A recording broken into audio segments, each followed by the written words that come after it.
여러분 반갑습니다. 아멘. 지난번에 우리 송구 영신 예배 때 뵌 분들은 그래도 얼마 안 되고 그렇지 못한 분들은 6개월, 7개월 만에 보는 것 같아요. 아유, 너무 반갑고요. 또 우리 처음 뵙는 분들도 계시고 참 좋습니다. 저희는 이제 홍성으로 이사 가서 잘 살고 있습니다. 지금까지 한 번도 감기 안 걸렸는데 지난주에 감기에 걸려가지고 이거 2월 첫 주에 설교하기로 했는데 이거 어떡하냐 계속 감기 빨리 낫도록 기도하고 그랬는데 아직도 완쾌되지는 않은 것 같아요. 그래도 며칠 전에는 막 말도 안 나왔는데 오늘은 그래도 말도 나오는 편이어서 감사한 마음으로 왔습니다. 여러분 보고 싶었습니다. 네. 오랜만에 설교하니까 어색하죠? 우리 이제 성경에 수많은 사람들이 등장하는데 긍정적인 사람도 있고 부정적인 사람도 있죠. 긍정적인 사람들을 통해서도 참 우리가 교훈을 많이 받는데 저는 부정적인 사람을 통해서 더 많은 메시지를 받아요. 그건 아마 제 속에 이런 하나님 앞에 합당치 못한 부정적인 것들이 많아서 그런 것 같아요.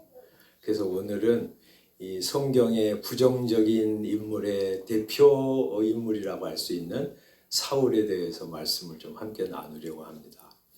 그래서 사울 그런 제목으로 이제 정했는데 사울 욕하기 위해서가 아니라 우리 안에도 사울과 같은 모습들이 참 많이 들어있고요.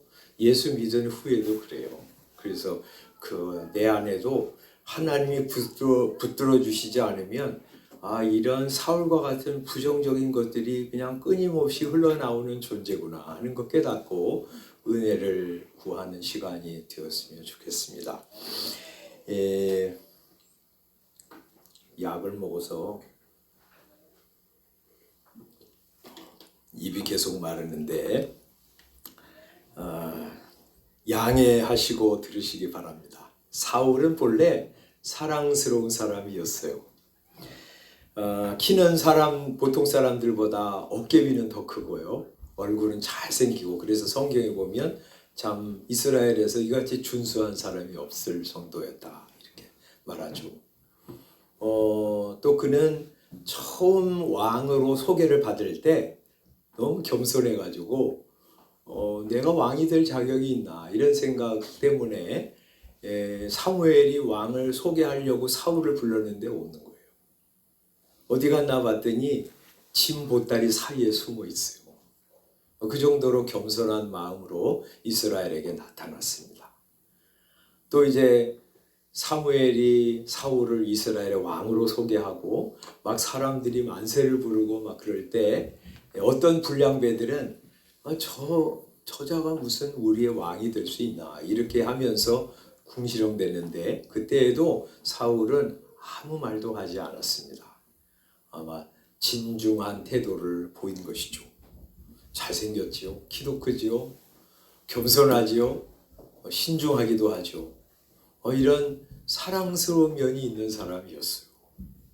그런데 어느 때부터인가 이 사람이 하나님과 멀어지면서 이상한 인물이 되고 말았어요. 오늘 우리가 읽은 사무엘상 22장 6절부터 10절 짧은 구절을 읽었는데 이 안에는 말이죠. 사울이 얼마나 이상한 존재가 되었나 하는 것을 볼 수 있습니다. 사람이 하나님을 떠나면 이상해집니다. 기괴한 인물이 됩니다. 사울이 그것을 대표적으로 보여줘요.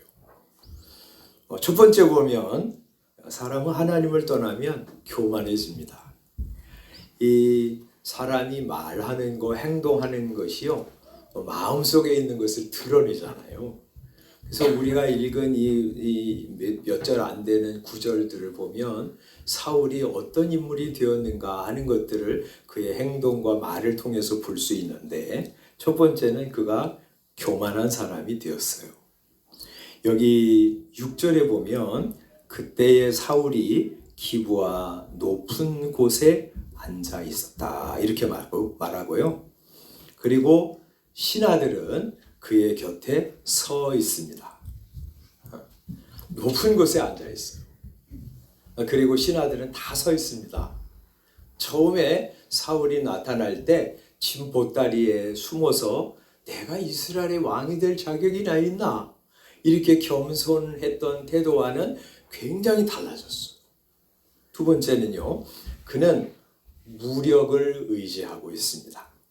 여기 6절에 보면 사울이 기브와 높은 곳에서 손에 뭘 들고요? 단창을 들고 있었다 이렇게 말하고 있어요. 단창을 들고 있어요. 이게 벌써 이 세상의 전형적인 왕의 모습을 보여주고 있는 것이죠. 여러분 반면에 다윗은 어떻습니까? 골리앗과 싸우러 나갈 때 어떻게 나갔죠?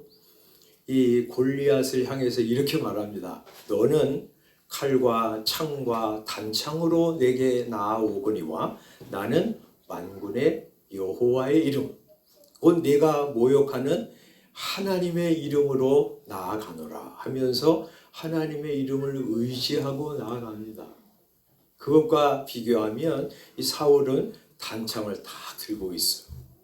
누구라도 위협하는 자가 있으면 이걸로 죽이리라 하는 것을 보여주고 과시하기 위해서였겠죠. 세 번째, 하나님을 떠나면 사람들을 의지하게 됩니다. 하나님 의지하는 것을 모르기 때문에 그 다음에는 자연스럽게 사람을 의지하게 됩니다. 사울은 이스라엘 12지파의 왕임에도 불구하고 자기 지파를 불러서 이렇게 말합니다. 7절이에요. 사울이 곁에 선 신하들에게 이르되 너희 베냐민 사람들아 들으라. 이세 아들이 너희에게 각기 밭과 포도원을 주며 너희를 천부장 백부장을 삼겠느냐 하고 묻습니다. 이렇게 말하면서 이 베냐민 사람들을 불러서 말하는 거죠. 신하들이 거의 다 베냐민 사람들이었어요. 베냐민은 이제 사울의 지파였어요. 자기 지파 사람들한테 말하는 거죠. 그러면서 뭐라고 말하냐면 이세 아들이 다윗이죠. 다윗이 너희에게 밭과 포도원을 줄 수 있겠냐? 너희를 천부장 백부장으로 삼겠냐? 이렇게 말하는 것은요. 이런 말이에요. 다윗이 왕이 되면 좋은 것을 너희에게 줄 것 같냐? 다윗이 왕 되면 유다 지파가 우대를 받고 베냐민 너희 지파는 찬밥 신세가 돼. 너희에게 좋은 것을 줄 자는 다윗이 아니라 나야. 너 내 지파 아니야. 그런데 왜 다윗을 잡지 않는 거야? 하면서 이 베냐민 지파를 갈라치기 하고요. 베냐민 지파를 향해서 앞장서라고 선동하고 있는 것이죠. 네 번째는 하나님을 떠나면 사람이 말을 왜곡하고 과장합니다. 여기 8절에 보면요. 너희가 다 공모하여 나를 대적하며 이렇게 말하잖아요. 이 지금 신하들이요. 공모하지 않았어요. 사울을 죽이려고. 그런데 너희가 다 지금 나를 죽이려고 모함을 하고 있는 거지 계획을 세우고 있는 것이 하면서 몰아세우고 있습니다. 8절 뒤에 보면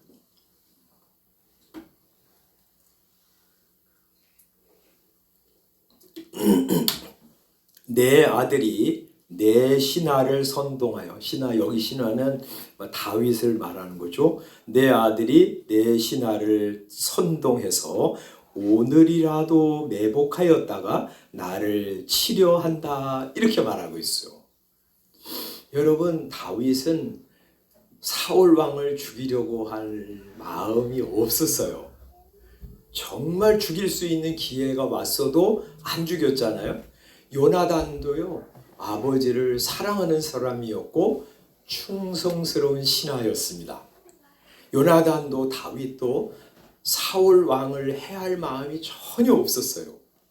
그런데 뭐라고 말하냐면 내 아들이 내 신하를 선동해서 오늘이라도 매복하였다가 나를 죽이려고 한다. 이렇게 왜곡해서 말하고 있는 것이죠.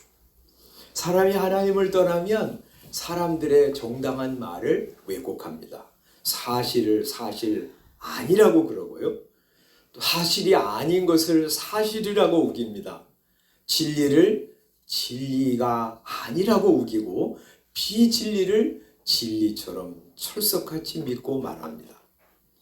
다섯 번째, 하나님을 떠나면 피해자라고 하는 생각에 사로잡힙니다.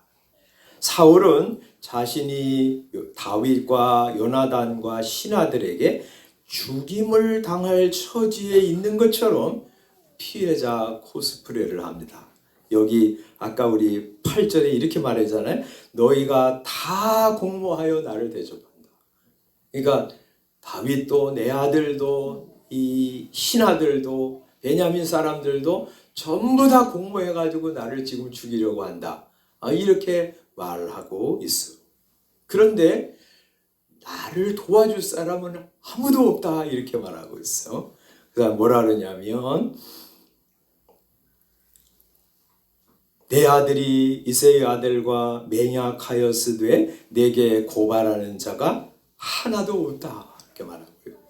나를 위하여 슬퍼하는 사람도 한 사람도 없다. 이렇게 말하고 내 아들이 내 신하를 선동하여 오늘이라도 매복하였다가 나를 치려하는 것을 내게 알리는 자가 한 사람도 없다. 이렇게 말하고 있습니다. 전부 나를 죽이려고 하는데 한패가 돼 있지 내 편이 돼서 나를 도와줄 사람, 나를 위해서 슬퍼할 사람, 그리고 그 모함을 나한테 알려가지고 나를 살려줄 사람은 한 사람도 없다. 이렇게 말하고 있는 것이죠. 나는 철저히 혼자다. 나는 죽음의 위기를 당하고 있는데 내 편인 사람은 아무도 없다. 말하고 있는 것이죠. 요새 우리나라에 피해자 코스프레 하는 사람들이 참 많습니다. 그래서 많은 이제 심리 연구하는 사람들이 이제 연구를 하는데 네 가지 이익이 생기기 때문에 자기를 피해자라고 규정한다는 거예요. 첫 번째는 책임 회피라는 거예요. 자신을 피해자로 규정하면 자기가 한 행동의 결과를 자기가 책임지지 않을 수 있기 때문에 내가 피해자다 하고 자기를 말한다는 것이죠. 자신을 피해자라고 생각하면 자기의 실수나 실패를 인정하지 않아도 되고 대신 다른 사람을 비난할 수 있기 때문에 피해자 행세를 한다는 거죠. 두 번째, 자기 동정과 자기 위안입니다. 자기를 피해자라고 규정하면 그러면 자기 실패, 실수를 나쁘게 여기지 않아도 됩니다. 자신을 피해자라고 만들면 자기를 위로할 수 있어요. 난 괜찮은 사람이야. 내가 잘못한 거 그렇게 큰 거 아니야. 이렇게 하면서 자기 위안을 삼을 수 있다는 거죠. 세 번째는 동정심을 얻기입니다. 자신을 피해자라고 규정하면 다른 사람들의 동정심을 얻을 수 있습니다. 저 사람 정말 안 됐네. 참 어렵겠네. 정말 억울한 일 많이 당했구나. 이렇게 하면서 동정심을 얻을 수 있기 때문에 자기를 피해자 코스프레를 한다는 거죠. 네 번째는 조종과 조작입니다. 자신을 피해자라고 규정하면 다른 사람들을 그래서 조종할 수 있습니다. 내가 원하는 결과를 얻을 수 있기 때문이죠. 요새 우리 한국인들이 가지고 있는 크게 잘못된 사고방식 중 하나가 이 피해자 의식일 것입니다. 다 피해자예요. 제가 우리 젊었을 때 우리 미국에 이제 일어난 어떤 현상에 대해서 쓴 글을 보면서 말이죠. 이 폐암에 걸린 이제 사람들이 담배 회사를 상대로 소송을 걸었습니다. 왜 담배를 만들어 가지고 담배를 피게 만들었냐? 우리 신문이나 또 의사들이 나와서 담배 해악성에 대해서 많이 얘기했음에도 불구하고 그거 담배를 피고 나서 폐암에 걸리거나 질병에 걸릴 때 담배 회사가 담배를 만들었기 때문에 내가 담배를 피게 되었다 하면서 거액의 소송을 걸어가지고 재판을 하고 돈을 받아내는 일이 있었습니다.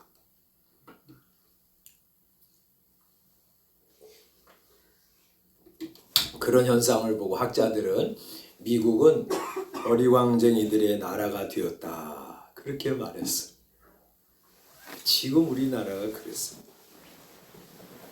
좋은 가정에서 태어났다고 그러면 내 인생이 이렇게 되지 않았을 텐데, 가난하고 배우지도 못한 부모 밑에서 태어나서 내 인생이 이 모양이 되었어 하면서 부모를 원망하고요.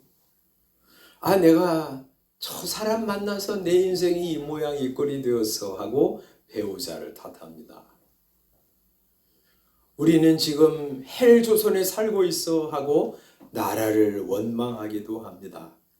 그리고 궁극적으로는 이런 가정에 태어나게 하신 하나님, 이 시대에 이런 나라에 태어나게 하신 하나님을 향해서 원망하고 삿대질도 합니다. 제가 이 말씀 이제 읽으면서 그러면 이 사울과 동시대를 살았던 다윗은 어땠나 하는 걸 이제 살펴보았는데, 다윗은 피해자 의식을 가지고 있지 않았어. 물론 그는 피해자 코스프레를 분명히 할 수 있는 사람이었습니다. 왜냐하면 그는 정말 사울 마음 다해서 잘해주었어요. 귀신 들려가지고 막 미친 이제 행동할 때 다윗이 수금을 타서 그의 마음을 진정시켜 주었잖아요. 사울과 모든 이스라엘 군인들이 벌벌 떨고 있을 때 다윗이 나가서 골리앗과 상대해서 그를 무너뜨리고 그리고 이스라엘을 구원할 수 있었어요.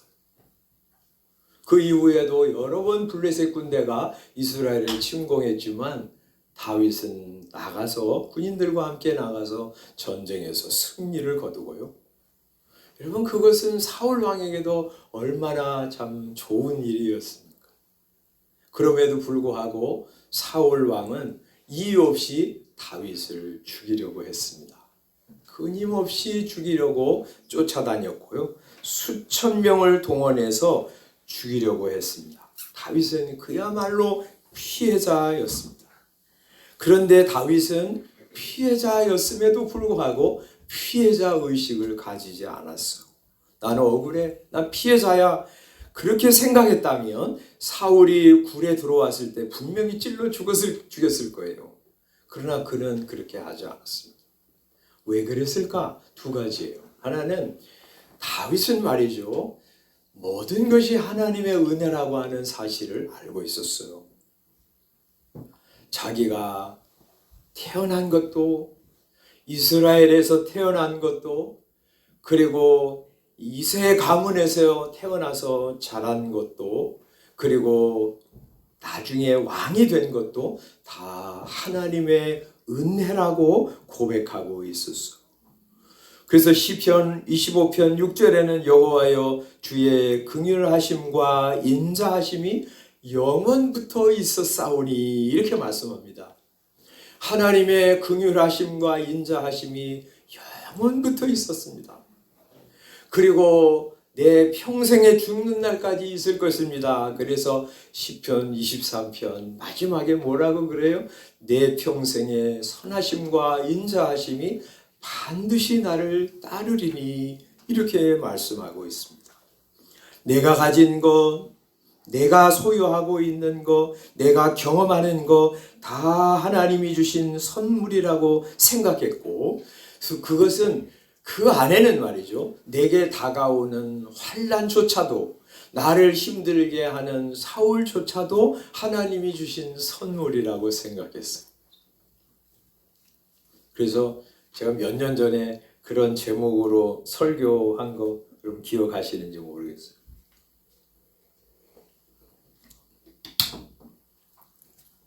요나단도 사울도 선물입니다. 이런 제목으로 설교한 일이 있는데 요나단 하나님께서 붙여주셨어요.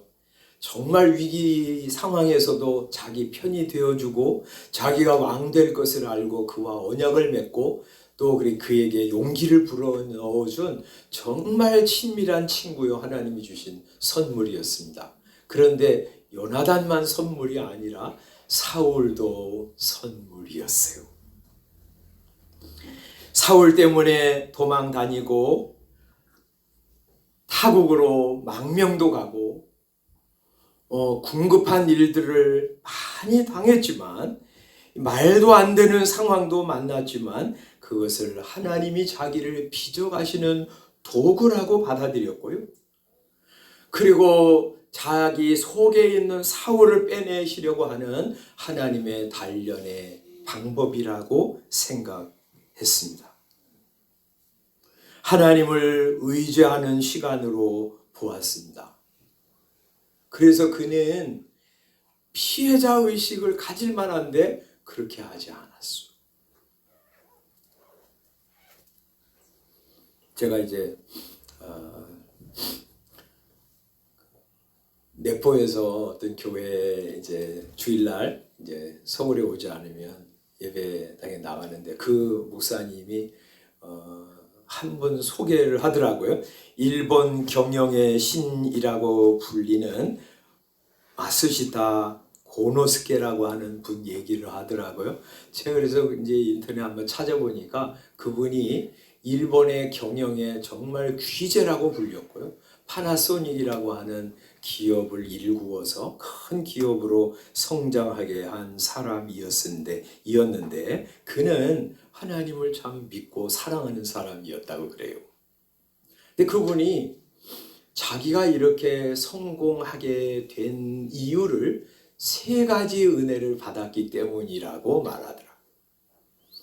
그것이 뭐냐면 첫 번째는요, 가난한 집에 태어난 것. 두 번째는 허약하게 태어난 것. 세 번째는 무학. 초등학교만 졸업했다는 거예요. 근데 이거는 3가지는요, 사람들이 인생을 막 사는데 핑계 대는 것들이잖아요. 나 가난해, 부모가 가난해서 아무것도 가진 것이 없어. 난 몸이 허약해. 그리고 배우지도 못했어. 그러면서 세상을 원망하고 부모 탓하고 그러면서 그냥 막 사는 핑계로 될 수 있는 것들이잖아요. 그런데 그는 이것들을 하나님이 주신 큰 은혜로 여기고 삶의 원동력으로 삼았습니다. 가난하게 태어난 것, 부자가 아니었기 때문에 더 열심히 일하고 부지런해야만 살 수 있었고 이는 근면함의 바탕이 되었다고 합니다. 허약하게 태어난 것, 몸이 약했기 때문에 무리하지 않았고요. 자기 몸을 아끼면서 모든 일에 신중하고 겸손하게 임하게 되었다고 합니다. 세 번째, 무학. 초등학교밖에 졸업하지 못했는데 배움이 부족했기 때문에 오히려 세상의 모든 것을 배움의 대상으로 삼고 겸손한 마음으로 끊임없이 배우고 노력하게 만들었다는 것이죠. 누가 가난을 은혜라고 생각하겠습니까? 허약한 신체, 배우지 못한 것을 누가 축복이라고 생각하겠습니까? 그런데 이 고노스케라고 하는 사람은 그것을 자기에게 주신 하나님의 은혜라고 여기고 그것을 가지고 하나님을 의지하면서 나갈 때 그는 대기업을 이룰 수 있었고요. 그리고 하나님의 영광을 드러내며 살 수 있었던 것이죠. 두 번째, 다윗은 죄인이라고 하는 인식을 분명히 가졌어요.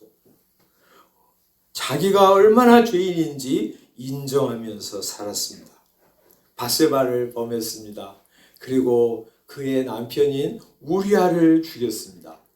나단 선지자가 와서 당신이 그 사람이다 하고 지적을 하자 뭐라고 대답했어요? 내가 여호와께 죄를 범하였노라 하면서 솔직하게 자기의 죄를 인정합니다.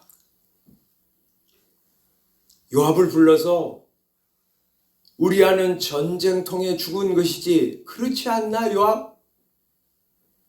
하고 윽박지르면서 자기의 죄를 덮으려고 하지 않았어. 뭐 왕이며 이 정도 할 수 있는 거 아니야 하면서 권력을 가지고 뭉개지도 않았습니다.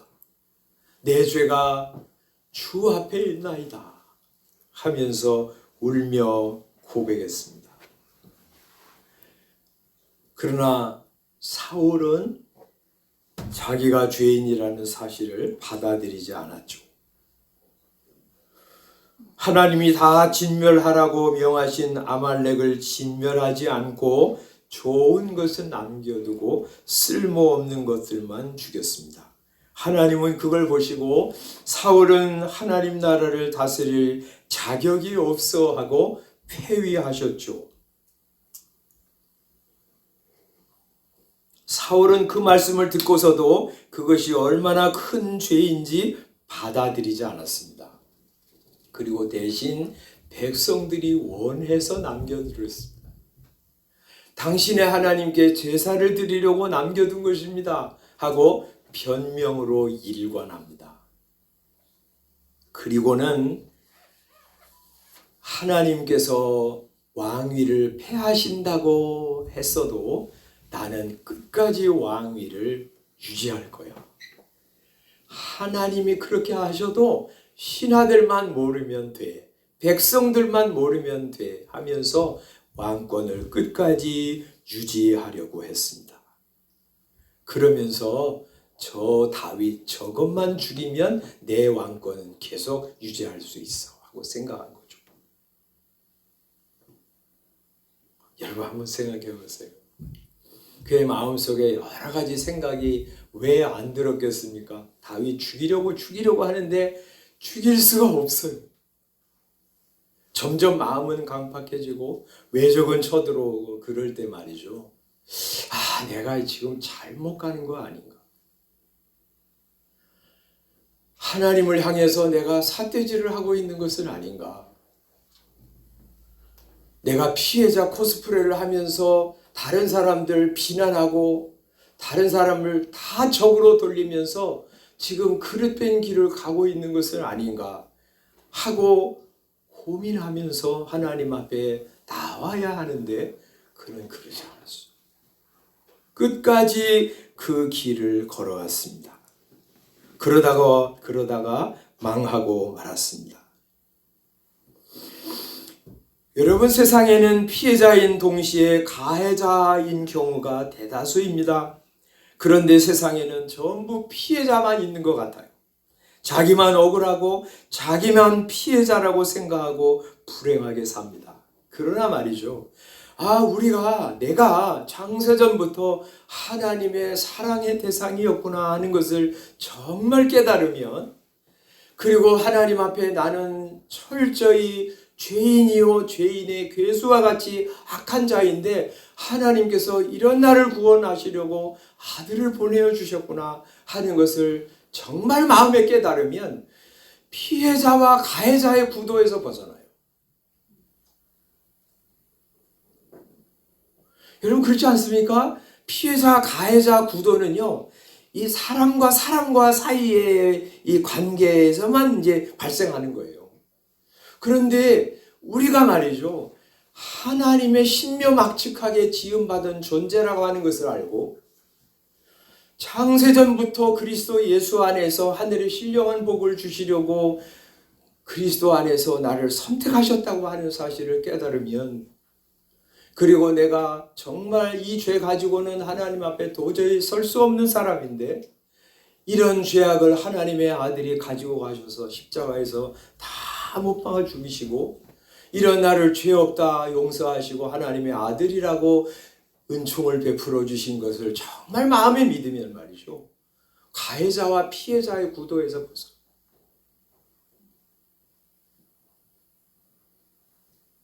다윗처럼, 우리 바울처럼 자신은 죄인 중에 괴수라고 고백하게 되고요. 그런 죄인 중에 괴수를 사랑하신 하나님의 은혜를 찬송하면서 주님을 높이고 그 주님을 위해서 어떻게 살아가야 될까 하고 자기 인생을 드리게 됩니다.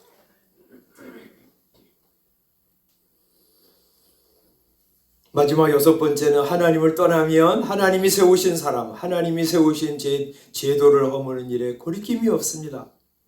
여기 우리 뒤에는 읽지 않았지만 이 제사장 85명, 다윗을 숨겨 주었다고 그런 제사장 85명을 죽이고요. 그리고 놋성, 제사장의 성읍에 있는 남녀들과 아기들과 젖먹는 아이와 소와 양과 그리고 짐승까지 싸그리 다 죽입니다.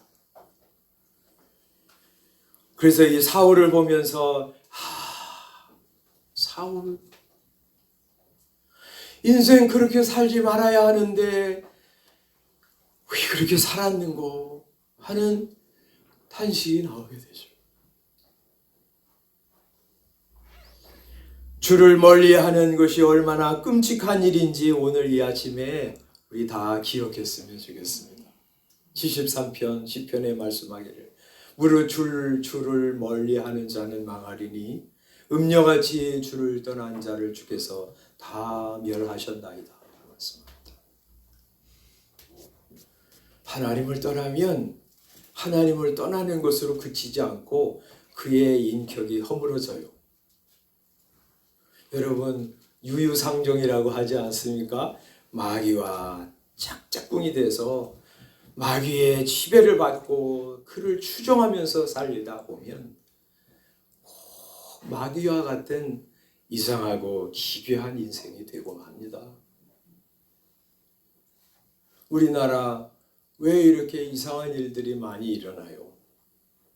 얼마 전까지만 해도 사랑해서 죽고 못 산다던 그런 자기 애인을 막 참혹하게 살해하는 일이 비일비재하게 일어나고요. 애들까지 성욕의 대상으로 삼아가지고 그렇게 몹쓸 짓을 하는 일들은 또 얼마나 많이 일어나고, 차마 입에 담기 힘든 일들, 그런 사건들이 하루가 멀다 하고 일어납니다. 왜 이런 희귀한 사건들이 많아졌나? 저는 생각할 때 기괴한 사람들이 많아졌기 때문이라고 생각합니다. 사람들이 다 사울과 같이 하나님을 등지고 살기 때문이죠. 하나님을 등지면 사람의 인격은 허물어지게 돼 있어. 이상하고 기괴한 인생이 될 수밖에 없습니다. C.S. 루이스라고 하는 분은 인간 폐지라고 하는 책에서 이렇게 말합니다. 현 우리 시대의 희비극은 희극이기도 하고 비극이기도 한 이것은 우리가 불가능하게 만들고 있는 바로 그 특질들을 여전히 소리 높여 요구하고 있다는 점입니다. 우리 문명이 필요로 하는 것은 더 많은 동력, 역동성, 자기희생, 창조성이라고 주장하는 문구가 들어있지 않은 잡지를 만나기가 어려울 정도입니다. 다 이런 얘기 한다는 거예요. 우리 시대에는 동력이 필요하다, 역동성, 자기희생, 창조성이 필요하다는 거예요. 그런데 소름 끼칠 만큼 단순하게도 우리는 담당 기관은 제거해 놓고서 그 기능만은 계속해서 요구하는 형국입니다. 우리는 가슴 없는 사람들을 만들어 놓고선 그들에게서 덕과 모험적 기상을 기대하고 있습니다. 우리는 명예를 비웃으면서도 우리 중에 배신자가 생기면 충격을 받습니다. 우리는 생식력을 거세해 놓고선 다산을 기대하고 있습니다. 여러분, 우리 교육이 어떻습니까? 하나님 믿지 말라고 그래요. 기독교 학교 채플하지 마라. 아동센터 종교교육 하지 마라. 예수 믿지 마라. 교회 없어져야 된다. 그렇게 하면서 사랑스러운 사람, 아름다운 사람, 인격적인 사람, 매력적인 사람이 일어나기를 바라고 있어요. 그 불가능한 일입니다. 사람이 하나님 앞에 와야 자기 죄성을 깨닫게 되고요. 죄를 용서하신 은혜를 힘입어야 그 예수 그리스도를 사랑하고 그 예수님과 함께 교제하고 그분을 닮아가야, 그래야 아름다운 사람, 매력적인 사람, 사랑스러운 사람들이 생겨날 거 아니겠습니까?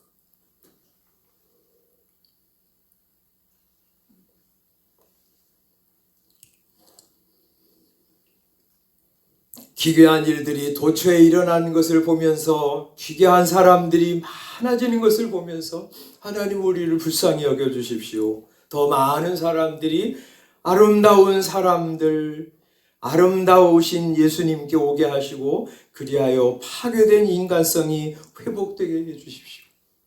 극단적인 기독교인들이 사라지고 주님을 인격적으로 만나고 그분과 교제하는 사람, 그분을 가까이 하는 사람, 그래서 주님을 점점 닮아가는 사람들이 많아지게 해주십시오 하고 우리 기도할 때입니다. 그리고 우리 자신이 그런 사람이 되게 해주십시오 하면서 주님을 가까이 하는 거예요. 여호와를 가까이 함이 내게 복이라. 그게 내게 복이에요. 하나님을 가까이 할 때 내가 하나님 알게 되고 하나님을 의지하게 되고요. 그리고 하나님을 닮아가게 돼요. 우리 아침에 예배드리는 대본교회 모든 성도들이 올 한 해 동안 성경을 읽으면서 우리 하나님을 더 가까이 함으로 다윗처럼 교만하고 무력 의지하고 사람 의지하고 피해자 코스프레나 하고 하나님이 내신 제도와 사람들을 무너뜨리는 인생이 아니라 겸손하고 하나님을 의지하고 하나님의 영광을 위하여 살아드리고 하나님의 아름다운 덕을 선포하면서 사는 성도들이 다 되시기를 우리 주님의 이름으로 축원합니다. 기도하겠습니다.